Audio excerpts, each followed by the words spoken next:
foto kami whawhetai o ni mumia ki tauhira ni manoa tolu ni manoa tolu tauhira o puta noa ki a whanua api manakoa toa ia moelelei ngahi potu univesi fungani pe a eni siko mua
mau tu ye ho ko ni ye mau ilo fa papau ko o tu o ko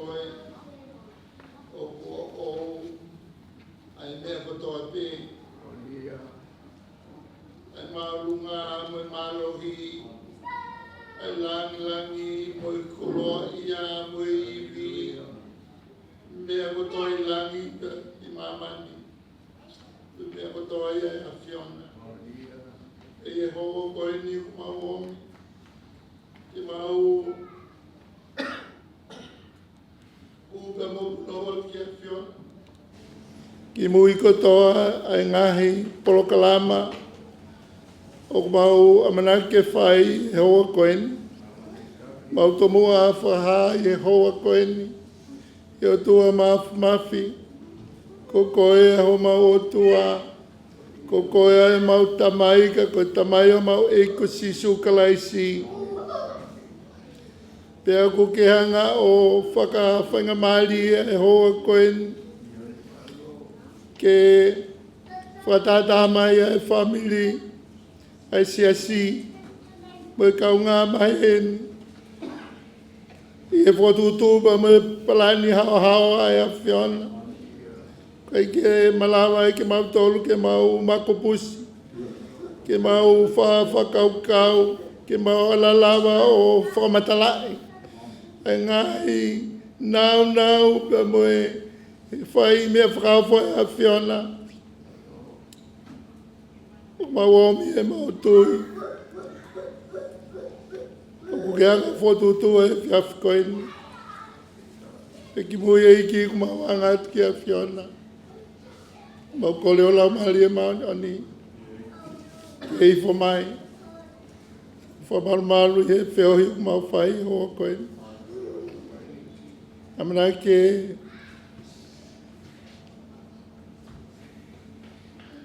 tutu ia wholofola, pai o tamai o iki, o mau kore, lau marie, pai kotoa ia Fiona, lo matolu, whaloto lahi o tamai o iki, whakakofo akia,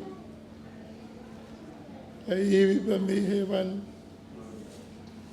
kene lea, ai mea o ki hanga tutu oni, ki whalea i o tamai o iki, folofola, mamana ke mau whanong ki ai.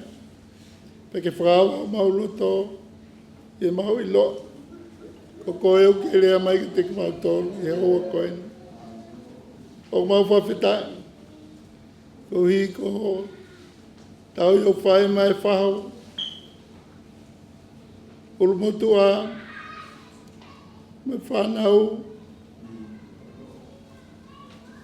Whamongopuna. Family ono ko tope mo siasi mau hin ke mau hangat ke a Fiona ke a mau whakaloto lahi e whai e whiawhikoin pe mei e niuwa kai ku mau kore whaava mau loto e tuko lau mari e ki tataki mau tali e wholofola ke hoko atu. Ai whiohi, ai whiawhi koe. Ai whiloa ki o mana ki whai o family. Pea mau o tino kere o tamai o eki. O mau te kaki pe eki a Fiona eki. Te ala mai. Ai ni mau whai a Fiona. Ai nonga. Ai o mamau e tatai o tamai kutoa pe. Ke ia loto ia o tamai o iki na mo e family ono katoa pe o mau whawhita o mau tui ko nonga ko ia ki hen e te kupau tolu o mau whawhita au te whamalo ke langlangia ia Fiona e whiohi te mau whai e whiawhikai au lea whatape pa moho. Tamai o iki, ma unpe ki mui. Ke tuka e a Fiona, sisu, ke fotu, ke mahiki ake ai Fiona. E koi ai hoi fua anga ai Fiona. Ke fotu ia e maumo ui. E mea kotoa pe kuma whai. Koi ai lotu ka mai hu. Whai kotoa pe lang ia ai Fiona. Whai kotoa pe wafa o alo si suklaisi. Ko mau whamoun.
Wholofola e lau ma ki tau tolu i e whiafiko ni e lau pe ia pe me he kōsperi na e tohi e sione wahe nema a koe vesi ua taha ki e ua nema lau at pe me he vesi ua taha ki e ua nema aia o ku pehe na hauno whalea he hange a o ku whotu e he tamai ai kau peki a mo ne ngahi ke mo ui pe he foki mo e alo o ku ne ngahi ke mo ui a ki nau tolu o ku ne loto ki ai kau maa o ki kai ke whakamau e he tamai a toko ta ka kone tuku ai whakamau ko toa pe ki he alo ko e uhi ke apasia ai ka kai ko toa pe ki he alo o hange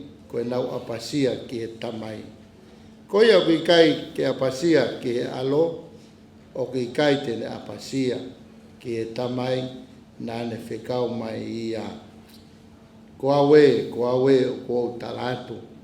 Ko ia kune whanongo ki e kulea pe tui ki a te ia na ne whekau mai iau o kune mau ai mo ui ta ngata. Pe a kui kai tene au ke whakamau ka kone hiki me he mate ki he mo ui. Ko awe o kou talatu. O ku unu mai ha taimi iyo kua hokoni. Aia e whanongo he kau mate ki he leo oe alo oe o tua. Pe ko kinau tolu ko whanongo ki ai te nau mo ui. O whaketapo aki o tua e ne wholofola i a te tau tolu. Kore ki tau toe hiwa i he ni mangeau ma hiwa ngofuru ma taha o i me. O mea be lalo, nima, hiwa taha, ke tau hiwa. Ko haiha taha, piki mau pe, sisu pe, sia kai ngai ngaue, sisu pe, sisu pe tene whai ke osi, si toki ofa, tai motu e. Tene tu mau i he aho kovi, sisu pe. Pepe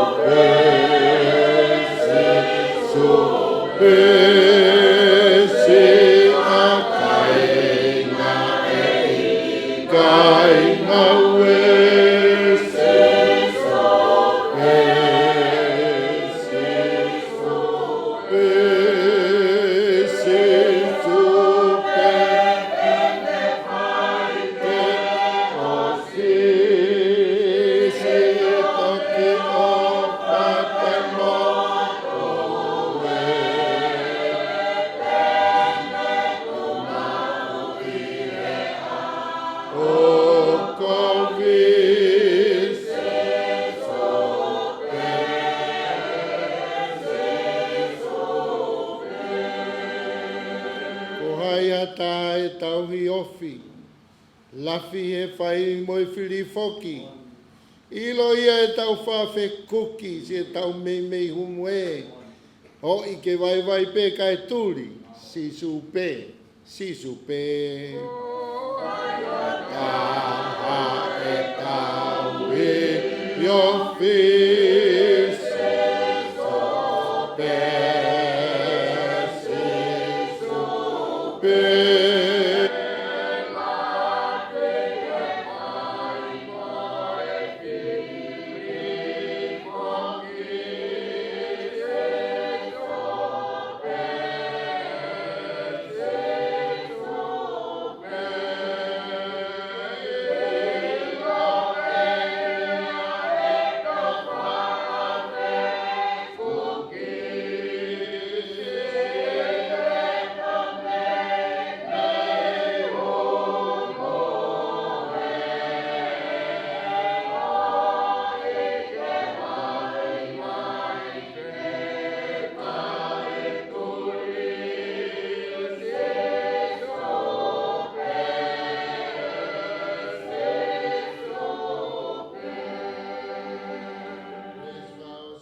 Whakatua, si supe, o kune kau e te apisia, hau e te vai o puke, toki kau mea whawhale e ia, si supe.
Tua koe tamai, koe alo, koe lau maari maa koe. Koe tolu, ka koe tāpe.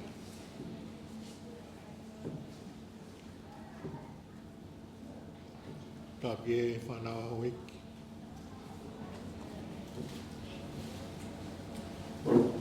Awaga vai whek. Whatongi ai whidupongpong.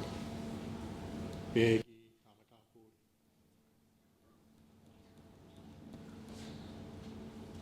Tabage tarai Palestini, Afghanistan school.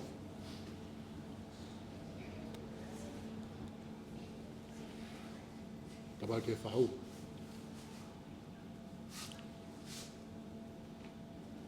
Yung mo tua. Ke family.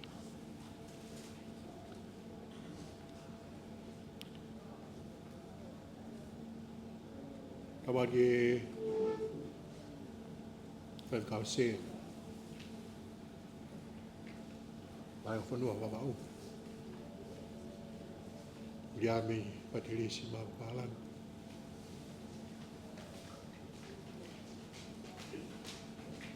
Foi dapat kia total.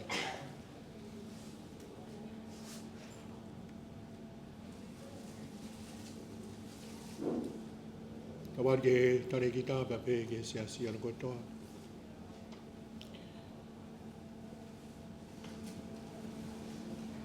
Oke, fana ke mong maupun.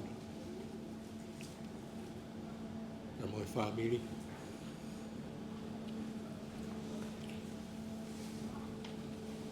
Kemudian pekia,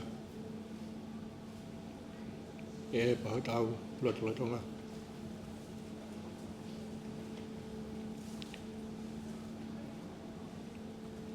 Sekor nama apa?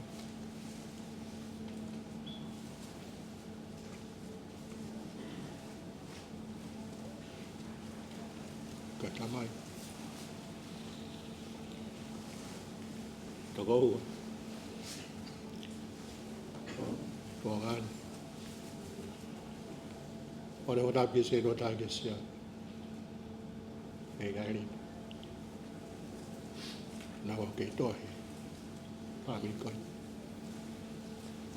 kalau kita tengah orang tahu kau pada, walau lo malu faham pun.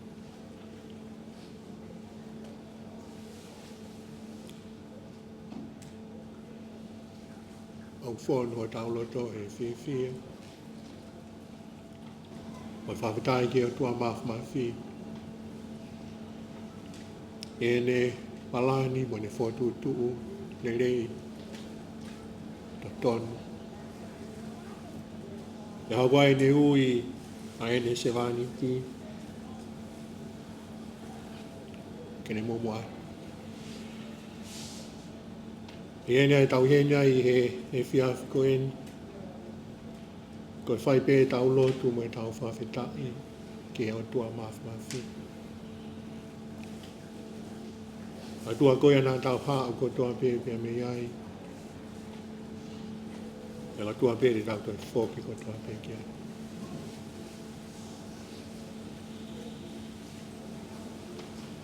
Kina ngalo tua ke tau e mama ni koen Moane tala koea ko ereti e aho ko aho o e whanau I e aho ko aho e pekia kau tau whawhitai ko toa mawhi he ukai ko ngata anga o e pekia ko aho e pekia ko hea au tau hua tuai o alu ke whei tuu ke uteo he o tua.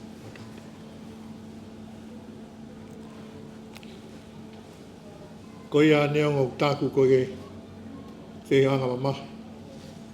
Kau tau whia e whiaf ko e sias pape ke kāinga. Ko e tau whia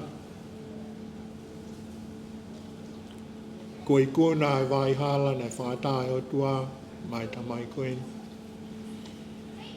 Wa mai ke aho. Ko uia ia e o tua. Pekene hoko atu. O malolo. O malolo. O taritari. E ahe hoko mai a eiki. E toi tuu. Ko aho ia awe hene kakai. Uinga e tau whia, e whiawhi koe ni. E kamata anga o e mo ui, e hao e loto ngā. Pe whia, pe whakakoloa, tau wau mai ke whakaoisi. O tue au tau pau ia. E whanau ngā tamai koe.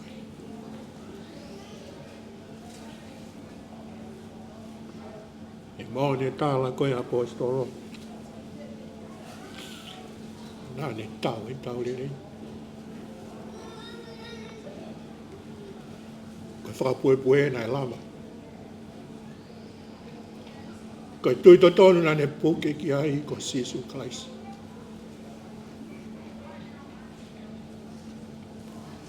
Ka hoko mai ui ai o tua. Koe nā ne puke ki ai. Koe a peo nā whanonga. He mō ne him ne tau sā me i ai. Ko hai ha taha e piki mau pe ko Sisu. Koe vai hala whanonga koe tamai koe ni. Nega ka vai hala whai ngō fua. O au ke whakaos osi o ene mo ui. Nā ne fō e whai ngata. Nā ne whakautua. Ne ai langa. Ne ai mama. Ka nā ne puke pe. Nā ne puke pe. E nā ne ilo i mo on. Ko Sisu kalaisi. Koia pe te ne puke puke ia. Ko Sisu kalaisi. Ke na whanonga atu i ai. E whiawhi koe ni. Tau kau whataha, tai whawkau, ka pe ke whamiri, pa mo siasi.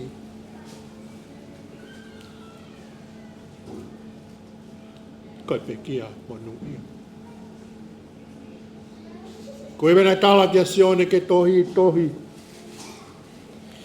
E monu ia e pe kia. O pe kia ia kaisi.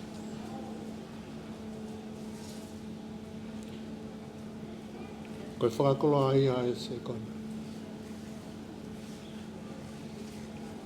E pe kia ia kaisi. Ka teke mo ui te ia kaisi. Mo ia au tai ngata. Ia au tai ngata. Whawhetai ki hei ki. Koe ofa pa mo e tauhi o ne whai pia ma au. Ke hoko si ai tau hiwa ngofunu. Ka koe mo ui koe ni o ke hoko atu ki ai.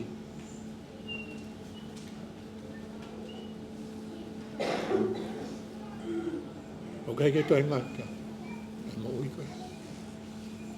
O kai ke lau tau. Ka mo ui au tai ngata. Ka mo ui au whioki. Ia mai o tua mafi. Koe ai whiwhia ai whiaf koe. Mai tau whawheta. Ki o tua mafi. Awe nai tō haloi mata io. Wanga pe. Kau whakoloa e whanonga. Poto ne momu hati. Le sona e lau e tarai whaifkau, tobe mea e haki vesi, e ko spero si karaisi na tohi e sione, nima oi wahe, vesi ko iaho no wa fulu maa whaa pe ano wharea. Ko awe o ko au talatu. Ko ia whanongo ki e kurea, pia tui kia te ia nā ne whekau mai au. O ne maho e mo ui tangata.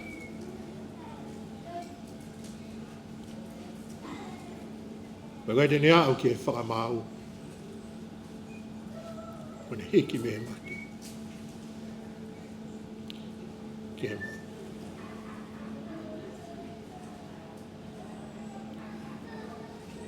O kai ke tala noa pe apostolo. E hiri o taimi he mamani kai ni.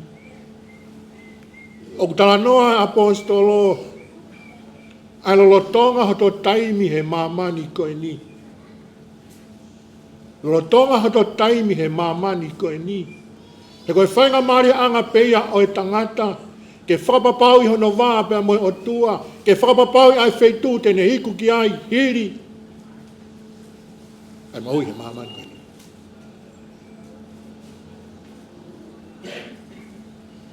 Wholofola e o toia sia ni. Whola tonu peia hasisu. Koawe. Koawe.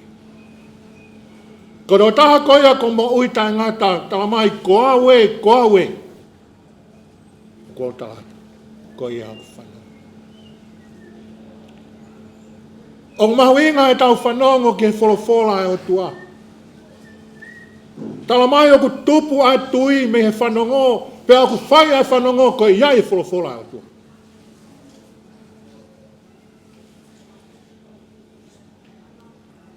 Koia au whanongo ki hokurea. Koia au ne whanongo ki he kutala. Koia au ne whanongo ki he wholofola ai o tua. Ne tui ki a tea na ne whikau. Hanga e sisu o whakamahino. Ke mahino hana e vei ua e mamani ko ni ki a sisu.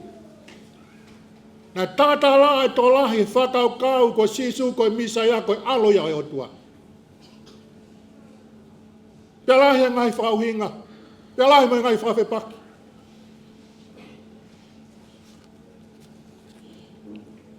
Amai sisu. Ko ia nani whikau mea. Tau whawhetai ki ho tua mawhawhi. Te kai hoko maa kalaisi koe whekau pia mi he tamai. Kene hoko mai ki he mamani koe ni. Ko hi koe whahinga tangata kunau au kolo hifo he mate tangata.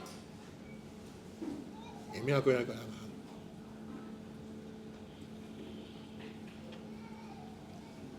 Kai tala pe ia sione tōta. E nai ofa pe o tuhaki. E fuaki ono ala tofu.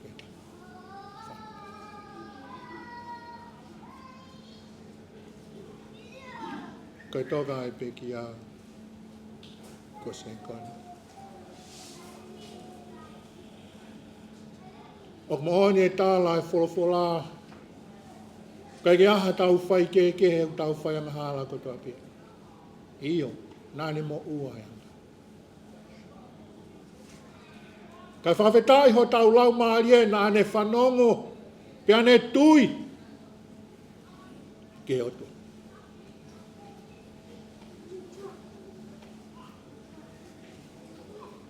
Mai ko tō tāu whanongo pene tui.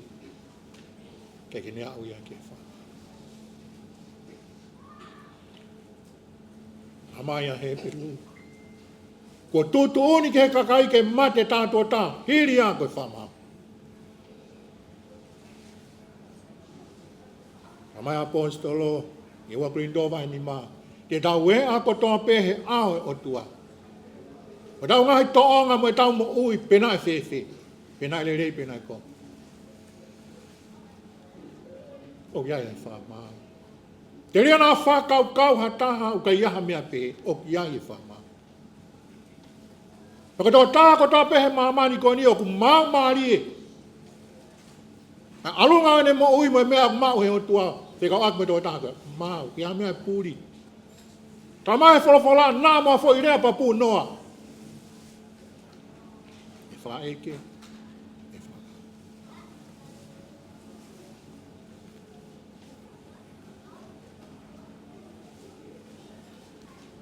Kai ke nea ke whamau. Ko hamea kai ke hawai ke whamau, he nāne tui ke otua, nāne tui ke wholofola. Se kona nā ke tāri a Sisu Christ. O he ngai whakatala noa e aho koe ni, he kai te ke hau ke whamau. I langa ai au ne mau a Sisu Kalaisi, kai ke ne hau ke whamau. Ka ne hiki me mate. Ko tala noa koe ni o hiki mehe mate ke mo ui lolo tonga e te kei mo ui he mamani koe. E he te tui ke he eiki ko Sisu Kalaisi, tui ke wholofola. hiki me mate. Ke kawanga hala ki tau.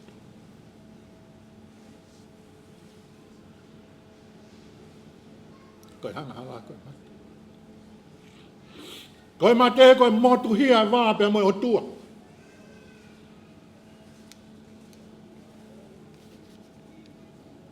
Amai palo fita ko ai sia. Ke tuturi fufonga iki. Koe no ni ma. Ka koe hanga hala.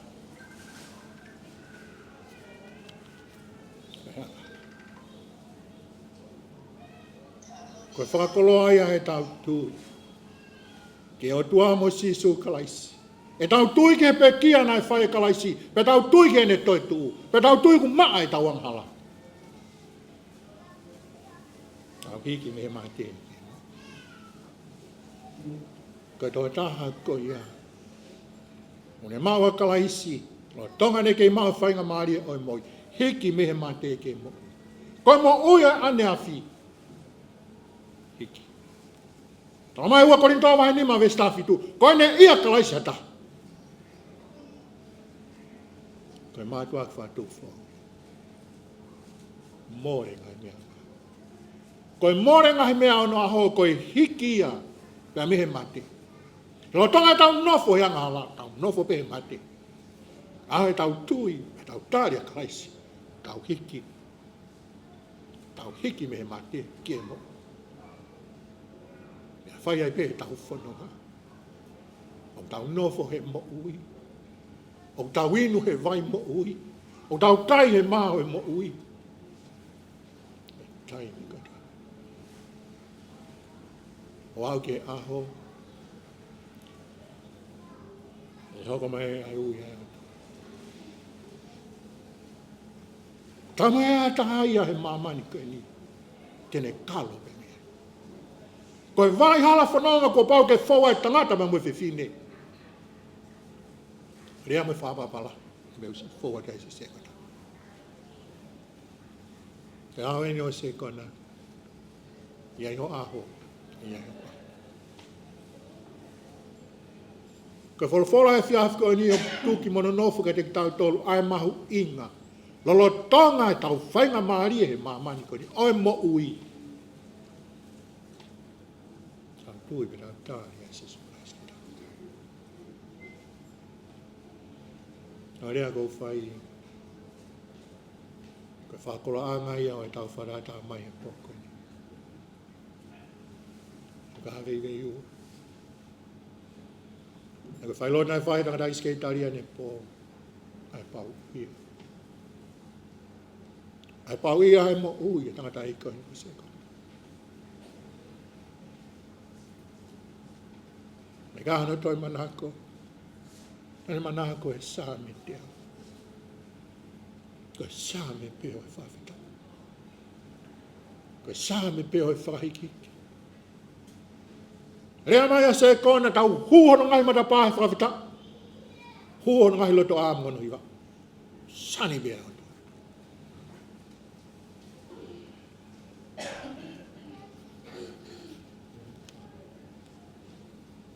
Pea e whanonga.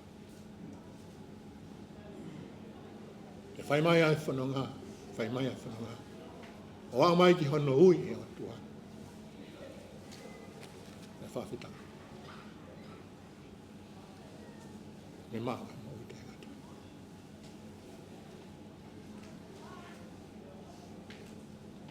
E ata hei tene ilo. Ko whea aho e hoko mai a eki. O tua peta huni hanga wafi.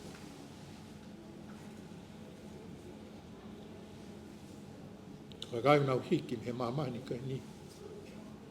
Nau mao e ofa tua kalaisi. Ange pe koko e se kona. Whakakolo. Rea kou whai koe nofo taritari. Hanga apostolo ko Paula o ai. Mekangi ne lawe apostolo Paula koe pekia. Koe kakai koe ia. Nang mohe pe. Ke mohe pe se kona.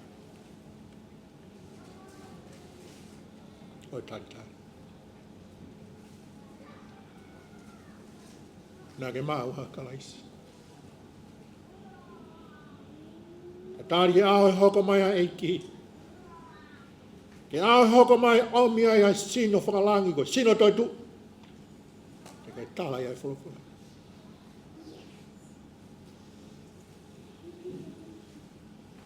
Sino toi tu.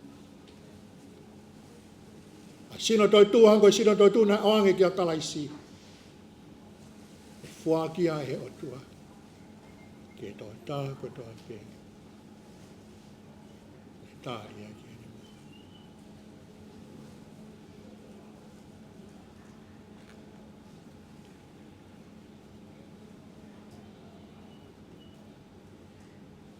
Ano maari e whai sisu. Ko whamatala ke anga ko ia e hala, ta mai ku ua e hala. Wai hala ia o ku whasi i. Hala ia o whaingata. Hala ia o kei ke mana ko ai. Hala nei whaua kalaisi. Ta mai ko e hala ko ia. Whatau ia ke mo.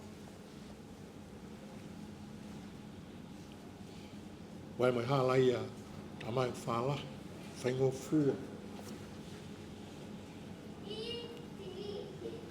Hala ia whatau ke mate. Ke tala mai sisu, ko e toko la, ko e kakai. Ke tau fōme hala.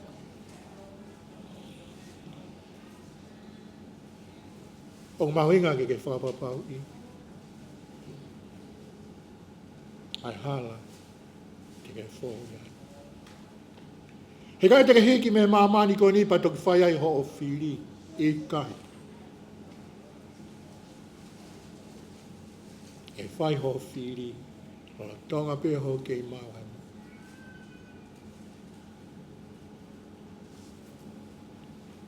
O whiri nai whai e sio siwa. Talanga ka Isleri. Tawataina. Whai te ria ko hai whiri te mo whai. Ka ko au mo hok whare, te mahu tau ia si. Ko e whiri mahu inga taha, ke tau whiri ke otua, ka ala ko Sisu Christ.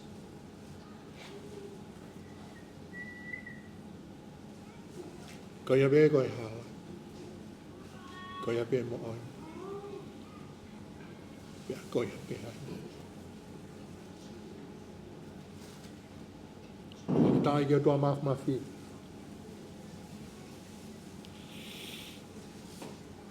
Tau nofo ko ni, tau whanonga ko ni. Ke amai e sā mea morito ni, e ke whakasio mai ke kau malolo. Ko nau hawa. Tawe tau nofo pa tau whawha kau pe. He tolahi a he mamani ko ni, unau whakau kau, ko e ngata anga pe mamani ko ni. Ika. O kia ai api, keo he ori. A wai api o talamai he sā me ko langi ho tau akma. O wai api o talamai he sisu teu alo teu ha api, hiria teu toi ha.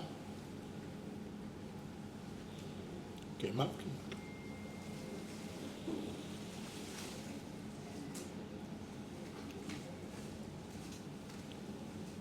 Nā i se kolera, e tonu o whiri.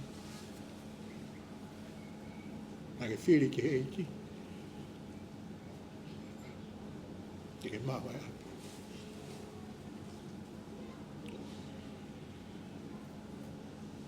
Kāwa pēga tai tole whamiri. Nā mai kāinga. Tau whapapau i mua e whiri au tau whai.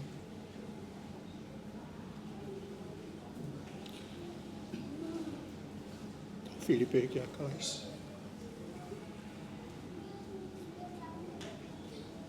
E moe ne tāla e whalawhala. Ko e ni a e whamoe. Ko whaaki mai o tuanga te ki tau tole mo i tangata. Moi ko ia tui ana. Ne au tau ngei ni koe pe kia.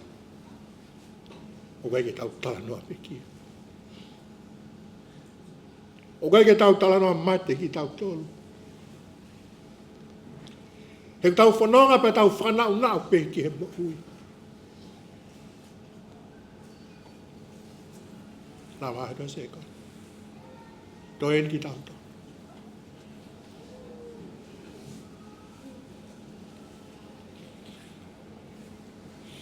Tana mai, whorofolaia ma ake. Mo a, mo tokanga, mo ape.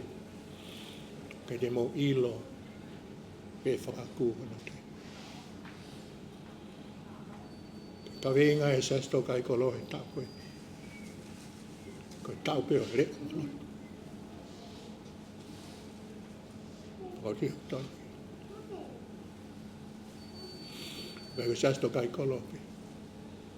Koe tau taha ko tau.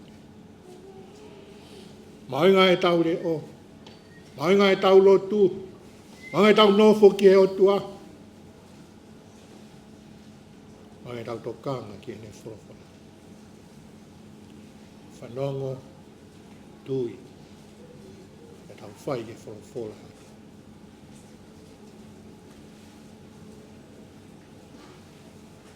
Tau tai ke o tua mafi. O hoko, a ui o whai he hotua. Tau tau tau whanongo ai ke tala mo ni ko ni wholofola.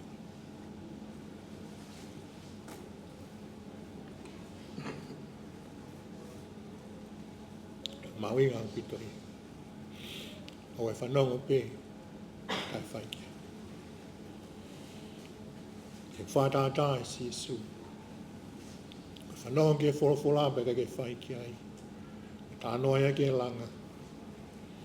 Ko ia whanongo pe kai ke whaikia ai. Ko langa ko ia ia ku langa ia one one. Pā mai ai matangi, hangi mai matangi, pā mai ai pe au. Ai ha ai whaaki ki ai. Mai holo. Koe holo lai. Ka koe au whanongo. Ka tui. Koe whai ke wholofola. Koe langa koe au whai he maka.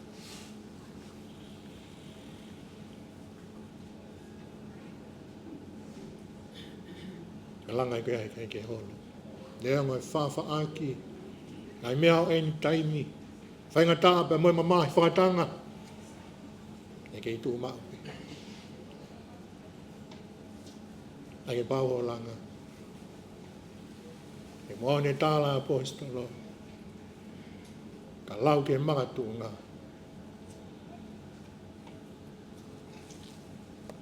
Ke te hae tunga ke o kalaisme. Koe whiwhianga ia o e whiaf koe. Koe nai whae langa ka se kona. Koe ngine hike.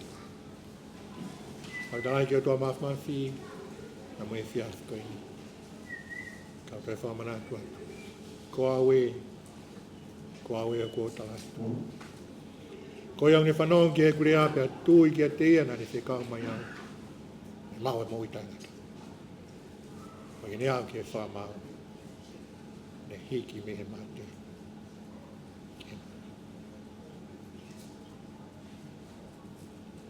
Hiki mehe mate. Amen. O haimi, pao se tau, Eo hoa koe ni mange au, whirungo fulu maa wha o himi, ni maa whiwha, mo mea pe i lalo. Koe hānai ai kakai, kofu hine nana, e alofi o langi, iofi a fio anga, si tākanga e na ia mate a kio eiki, ono kaunga mamahia, he whekuki mo i whiri. O e hānai kakai, kofu hine nana, e alofi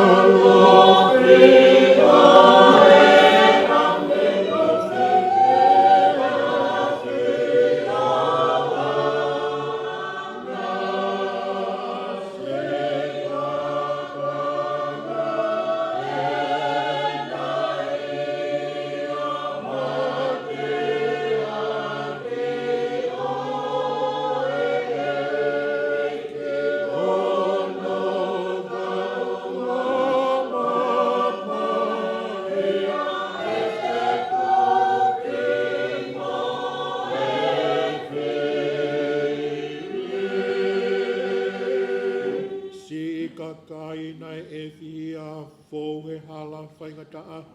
E nau fu feminina mo ngahi tau fitaa. Mata tolu e nau tuu. Heri ki ta mo mamani. Lahi whau ho nau ngu. I kai lava e nau whai.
Kau pere ngai tau, kau I hono langi langi.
Na nau fō pe ho nau kofu. Toi la. Maange sino. Tau mo na fulangi. O e kau e kona e o si ho nau whatongi.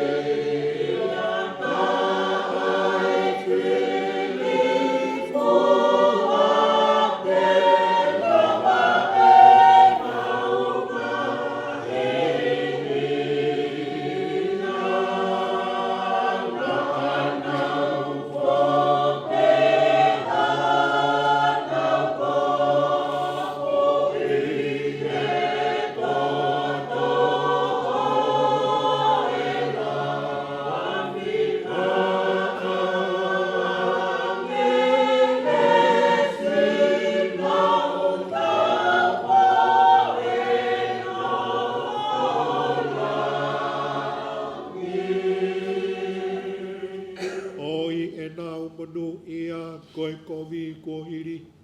Toi pe ai fia, fe ao mo eiki.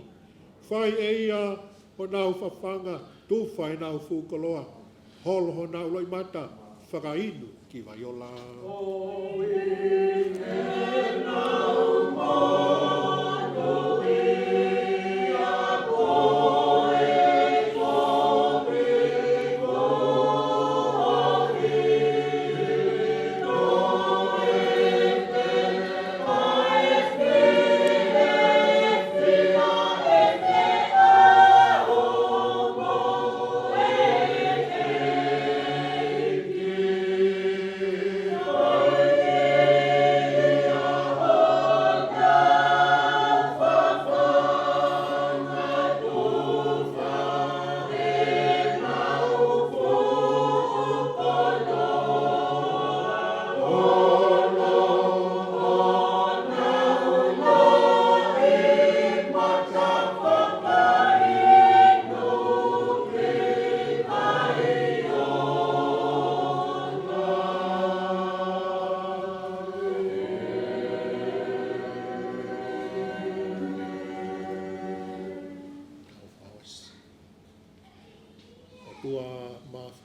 koia e o tua, ko o tua koia ko e mautana.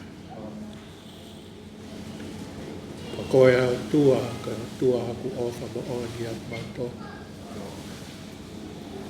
Ta noa he ofa, ke hana ofa haha e mo oni ho ofa, ke ho fuaki mai no ara ko Sisu Christ. E hapa mai o pe kia, ke whai ai pa maufa. E tai te tuku ai e mau whawhitai, e mau whamalo ke a Fiona. E mau ilo ko whare a kato katoa i ene a Fiona. Mau ilo ko le rei ko toa pe a Fiona, ko omi ho alo ko kalaisi, ko whinangalo ke o mautolu. E ta tau moe ha e mau whawhitai, e mau whamalo ke a Fiona. Mau whawhitai atu ko ui ko e whia whakatua koe, mau whia e mau whatata mai, e whia koe. E mau onio e pūre, e moi ui, ke whai si sekona. Ka wharata mai e whamiri, pe moi siasi, pe moi kāinga. E mau hau pe ke a Fiona. E mau hau pe ke o atu e mau whawhitai, e mau whamalo ke a Fiona. A malo ko ui ko e se wani koe. Tani hanga o whuatu mai. Tani hanga o whakaloa aki, tai koloa ke o lawe o tua e whamiri. Ka koe mau whia he mau ilo. Koe koloa tau potu tahana ke whuaki pia ma ana ko Sisu Christ. E whai ai ene whanonga pia mo ene mo ui. Ma wā mai ke aha ko ni ka mau nofo pia mau sia ka iaha mau manatu merie. Ka mau manatu merie pe ke mahino ene ofa ke awha. Hono ulunganga, pa mo ene tonga, ne ngā we pe mo ene mo ui. Ne loto pe, ke whakaha i pe a Sisu Christ. Ma whamaloa i ki a Fiona. Whawitai atu ki o a Fio, ma iene o tua pe mo e ho i ki. Iene pe mo e whahu. Ulmotua, pe me ke whanau, pe mo e whamiri. Ko ene o tua narai whaifkau o patirisi. Bapa pala, kalo da mo ki family, ki si tautai, at mau tolu ko toape. Arau nai mo ha e mau fia, e whanonga o mau whai. Ko e mau fia i e mau ilo, ko mau tolu, ko family pe ki mau tolu e afio. Na mau ilo ko mau family o whakaloa, ko whai ho mau whawhelawe i he tata au kalaisi. Tai ma motua e mau whia whaki. O mau kau whanahai pia mo e tala wholofola. Ke mau tangi mo kinau tolo tangi pia mau whia mo kinau tolo whia. O pe hea e whia whai. E mau whatata mai. Whonua mau loto e whia. Whia kau ngā tū whataha mo whia pōpō aki. Koe anga ia e whanonga. Koe hala pēu pau ke whai atua e whō. Ka whakakoloa pia whia. Ka mau koe nofo e mau sio ke wholofola. Whonua i ho mau loto e whia. E tala rei mo tala whakakoloa i ho wholofola. E hara pē kia se mani ni koe ni ka pēga ki mau tōl ko toa pē. E mau whakamarola. E mau whawhita ia i ki a Fiona hoko. E o tua, mau hanga toi pē ki a Fiona. Kia mau tua e ngā hitoe ngā tua e whawhi ao. E whailot i ho se mani ti. O atu pē he lau maari man oni a Fiona. E hono wholofola. Ka ia koe a pe o tua, pe whakatua ke ngā whatongia ko toa pe o tua, au tuku atu pe ki a Fiona, ai mea ko toa pe. Tuku mua ke mau tōnu pe whina ngālo a Fiona. Eiki, pa ke langi. Eiki mau lot ki a Fiona, ke ngālo ta raik palestini. Afghanistan skola, pa me koloa wholofola, ke teo hono lang maari. Mai kono whakai heka se vani ki pe o tua, au tuka kato atu pe ki a Fiona. A pe ki atu mau tōnu ko toa. Mau whamalo pe mau whawhita. E lawa pia i kuna e mau whiohi e pōko ni mau whia ki a Fiona. Mau kau whataha pe mua. E au pe langi. Mai ngeia pa mau tūria. Ta mai mau mafu pe mau lot mai hu. Mau whai ko toa e. Wafa pe ko iau alo po Sisu Kalaisi. Ko iau mau whamu. Ke rea se aiki ko Sisu Kalaisi. Ko lai atua ko ta mai mo whiohi e lau maari mau tōni. Mau tōko doe o nahi. Whai pe o tai ngata. Amen.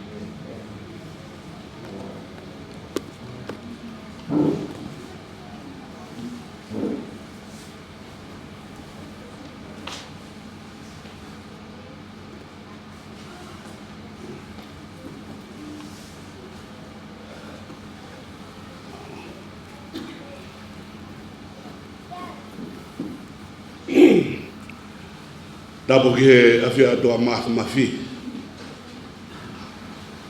Tapu ki he potu tai loa koe.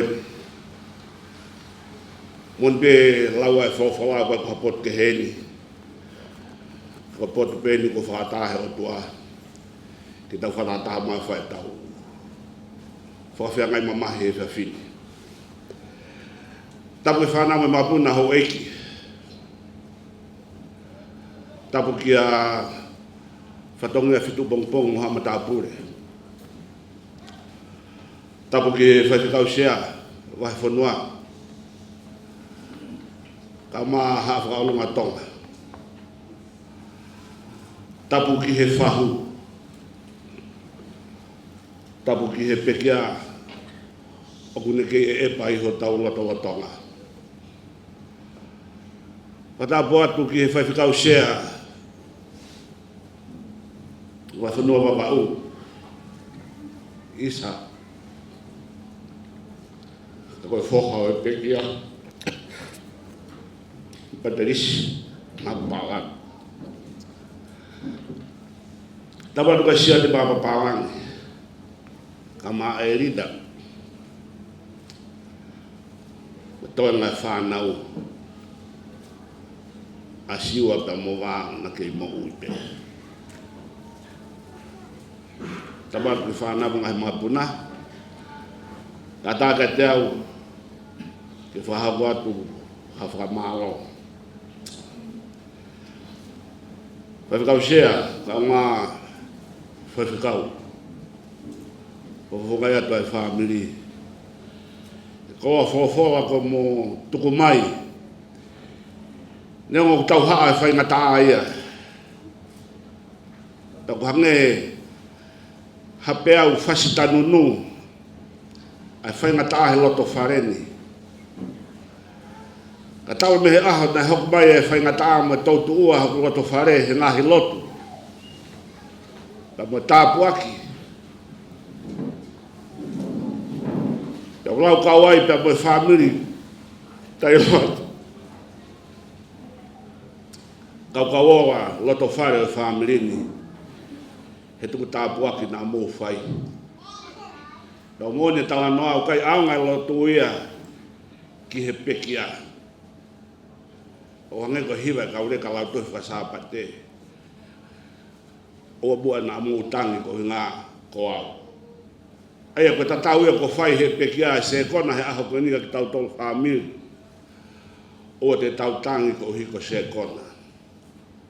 Ko he vana se kona ia. Toi ni koe pe moau. Ko hae. Ko hala ai ko malanga. He aho ka tope. O ke ilo pe ko whea hala te ta fōwai. Kau whawhetai pa whamalo lahi. I mō tolu katoa pe kau whaiwhekau mo kau tawa eki. Whai manawa kawakawa. Whingai ke relu ai māmai ko hoko he lato whare o e whamirini. Nai ne whahu. Whamalo lahi atu. Ke toki mea mai he aho ni pe toki mahino ki a te au. Mone lau a pātere peni whalau mo e tu i. Tau mai ki tau tolu. O mau e mea ke he māmanika ngalo su makana tau tupu ai. Aniua. Te toki lawe ki ai a mui. Koe whahu. Koe moko puna ia me hiki tanga o e pekia. O ko whaapo puna lahi, ko hao mau peo whitau laki pe mosione mo se kona. Kuna eke mai ka te au. Wai whiaka, ko hai wā mo mātua ta mai mo whae asiwa. Pako talangi. Se kona mosione. Ka pau eke mo ilo mo ua a ta mai ho mo ta mai te ilo whewhea tu e au. Sione, koe ni ko mau ho hoko, o te tonu ke tatongi e koe au he tau ala whe kumi mau mai ho hoko. Koe whahu o e aho ni, koe boko puna e me heki tanga o e pekia. Koe whanau na nau toko fitu, Tono fefine, sisi tahape tangata.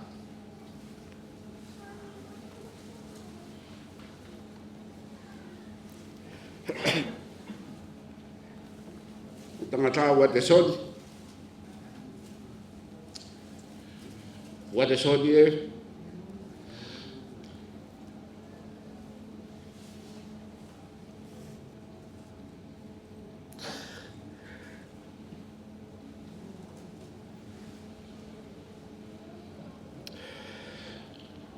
Tupuaya no prepaha. Pemo kukui tangata ko fotofil. Tupuaya tu iha te iho. Tupuaya whawhanua. Kau no pere toko wahi tonga. Pa hako i a ua te soni. Pako te soa a kau niwa. Aia, o hinga ina e uiai. Hok te hita. Na tok pekia ngai mahina ko iri. Ko ua te soni. Sisi tahaya e whanau pa mo kui koe na e whahu. Ba mai matonga lau noa i fo ui mo ta anea. Lau noa atu mo kau mea koe maufanga, lau noa atu mo kau mea koe hate. Ka ngala fu maka ko mau mai me niua. Koe ai whahu. Wa maro atu. Te utok lava whakaikiki. A family na muyang. Ke matuku me whakaike o sekona me a koe ni ko mahino ko hau o mai a tamai pa moe whae a siwa. Ko whamao wahi atu. Ka kumauto kai ngā ofa ko tope. Ka moe mone pe koe kau niwa heni. Ko mea mai koe na kau la tai maumi. Ko kau piua niwa au pito ia. E toko whakatoanga a mui, ko maari koe ni tama a kawo e moe foha o me a ko maari whamiri pe a kau niwa. Ko whamama atu. Tō pe tamini tahawala. Ko rea tau whiroaki. Taka mō ka mea atu, o koe o whai tua ko te teo he whanau paea. Ko be atu, te o to'o atu beia pa mo toki mea ki api, mahawai. Ta toki whataha bea pongpongi, taimi o no whai kamata e tau whai lotua pongpongi, ki whetu pongpongi. Pea mui whawai tepe. Ko iai ka kaha whamawa whiunga, ka honga ea ka mau mea mai, ka mau mea a rewa whaha a tau atu.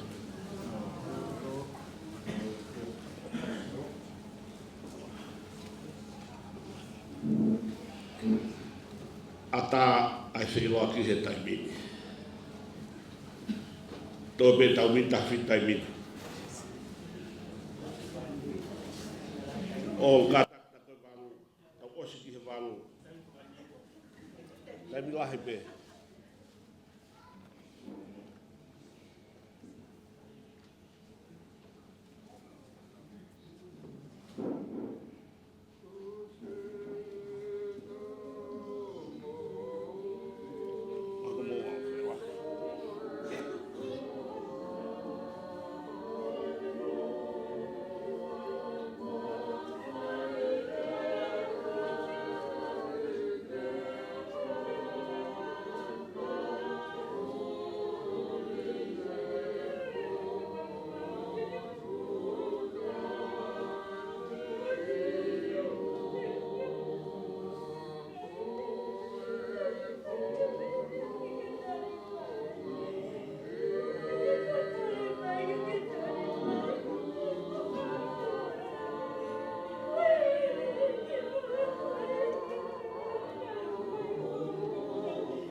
Muka taki mai ka tau kamata tau whiro aki.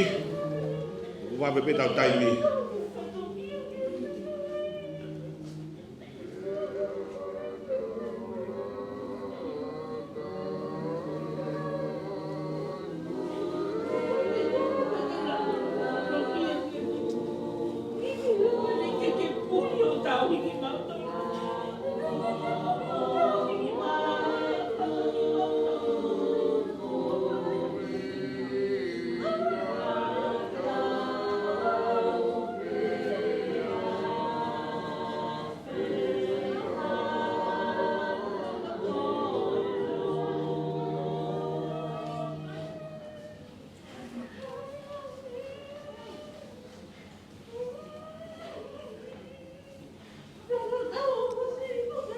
Kataki mai ai peo tau whiro aki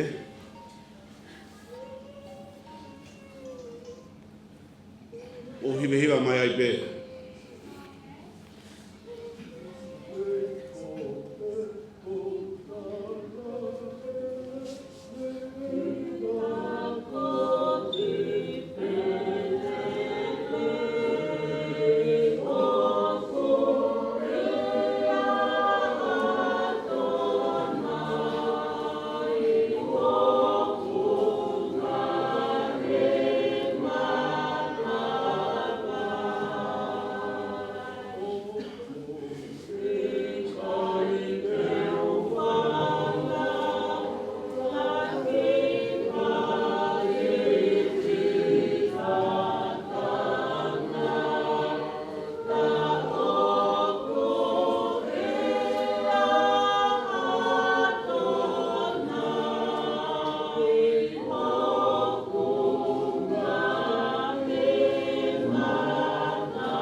O kata mai wa beta taimi.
ua mai be ata hiva ka e hoko mai be whiloa kiu ke ata be to be tau mite tau nima.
hata me tua te ke filaki.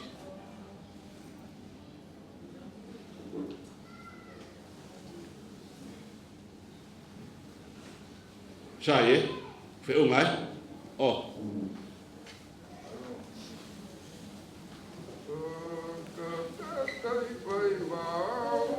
Takana te mo filaki ka mo ta foi to.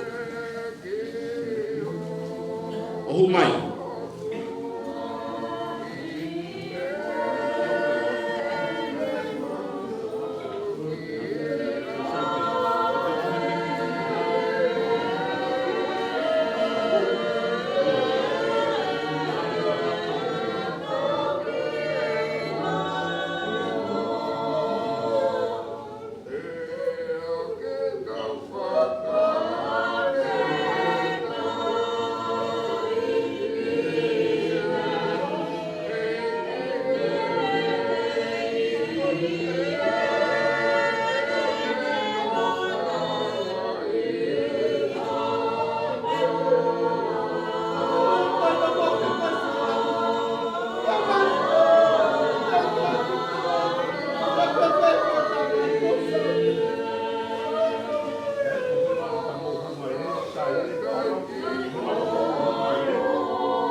whamanga atu whakawhea ko mo whai, kore atu kaenga, mo kata ko mo mea tutua ko ka ubaena o tari mai, ko ngā ko taimi, ko ka polisiana mo ka security, ngā tō mai mea sivi ka pao e sivi koe, ngā ko tari mai me tua ka tau whetu koe, ngā o pita.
Lava ele,